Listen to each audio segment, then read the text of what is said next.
I mean, you're right to say it's the whole Baptist thing, but it is whatever it is. This wonderful virtue that some people have, where they're just nice. Like they walk into a room and they're like, and everyone's like, it's like happier to be near them or something like Yeah, that. I can't be Ned Flanders. Right. Whereas I mean, my personality is one where I don't mean it to be this way, but I feel like in any social setting, it will take you about 3 seconds to figure out whether I loathe you or am okay with your presence. You know, I can't mute that aspect of myself, and I think it makes me very, very mean. And I mean very mean to the people I loathe. The people I like,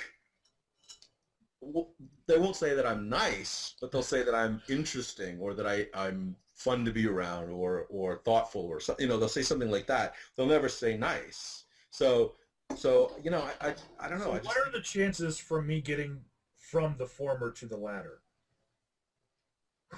You'd have to radically change your life in every way. Every way, okay. You are a deeply literal thinker. You have very little understanding of the way ideas work. You have very little understanding of how human beings are philosophically constituted. And so what you reflect is a very, very intellectually naive understanding of the world, which is reminiscent of both the new atheists and members of Christian fundamentalism, who you despise. So I would say that you are precisely what I think of as the problem, that you are 99% the worst kind of religious person, except you don't believe in God, and so you're 99% the worst religious person. I honestly think that if I were to compare the way your brain works, we could probably do this neurologically, to the way Ray Comfort's brain worked, you guys would find you have relatively the same sense of humor, you have relatively the same reading lists, that you like, you know, you behave in the same way. If we were to give you some random psychological test, you'd probably score very closely to one another.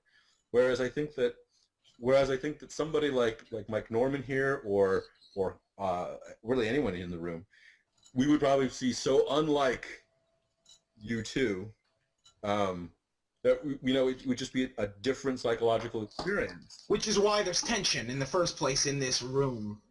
I think he It feels like he has the intellectual high ground here.